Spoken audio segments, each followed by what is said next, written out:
¿Qué tal? Bienvenidos. ¿Cómo entender la pandemia del coronavirus y cómo reabrir de manera adecuada y segura el país? De eso hablamos hoy en Toledo Reporta.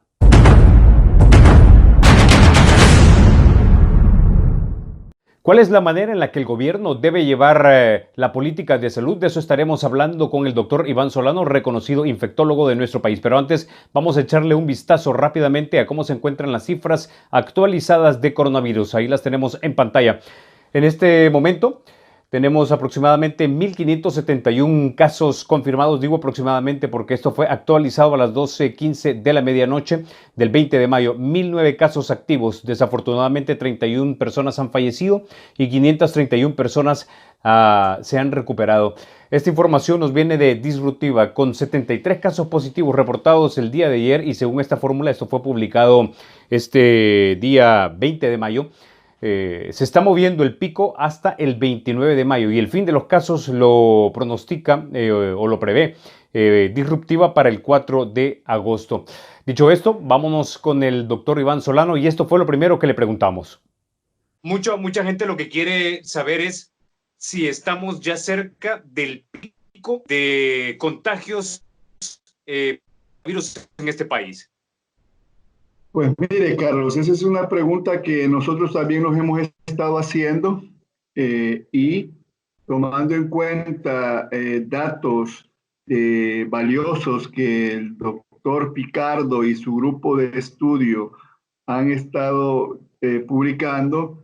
Creemos que según las proyecciones realizadas por el doctor Picardo, en estos momentos nos encontramos en el periodo de máximo contagio, y entre el 18 de mayo y el 21 de mayo esto va a llegar a la meseta, según los datos, las proyecciones del doctor Oscar Picardo, y que están basadas en los datos oficiales que el gobierno reporta día con día en su página. Y si nosotros tomamos como valederos esos datos, pues lo que yo puedo decirle a las personas que nos están viendo es que nos encontramos en este momento. Por lo tanto, basado en eso, no, dígame. Bueno, entonces, doctor, si vamos a llegar en la semana del 18 básicamente al pico de los casos, eso quiere decir que vamos a ver entonces luego un declive de los casos, y si esto es así, ¿cuántas semanas tomará para que ya lleguemos, digamos, a lo que tuvimos inicialmente, a 5 casos, 3 casos, etcétera? Bueno, mire, Carlos, igual no le puedo decir a ciencia cierta cuándo terminaremos de controlar. Sin embargo, yo hace casi mes y medio, en unas declaraciones que daba y que me preguntaban cuándo esto podía terminar o cuándo esto se podía controlar, porque determinar, Carlos, definitivamente, y la población debe quedar claro que el COVID llegó para quedar, el COVID-19 llegó para quedarse, y vamos a tener que acostumbrarnos a vivir con él. Pero una vez se haya controlado esta primera etapa, digamos, de la enfermedad, o este primer ataque del virus, pues yo decía en ese momento que probablemente en junio o julio, nosotros podríamos ya estar en una etapa de descenso y de control.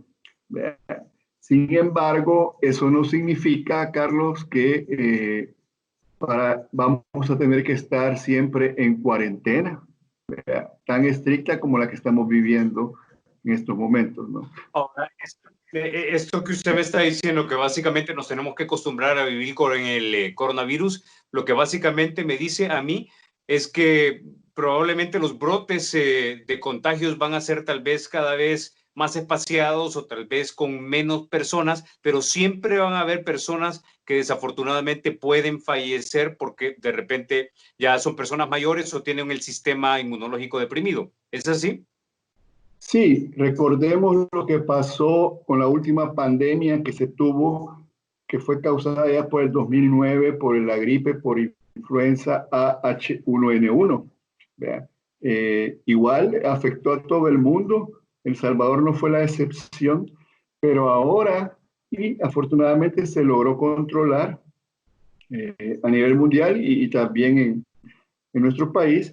Y ahora el virus de influenza A H1N1 es un virus que es responsable todos los años de producirnos infecciones respiratorias y como usted dice, aquellas personas que nunca han tenido, que no tienen inmunidad, que no tienen defensas contra este virus, vamos a ser susceptibles a sufrir una gripe por influenza H1N1 en este caso.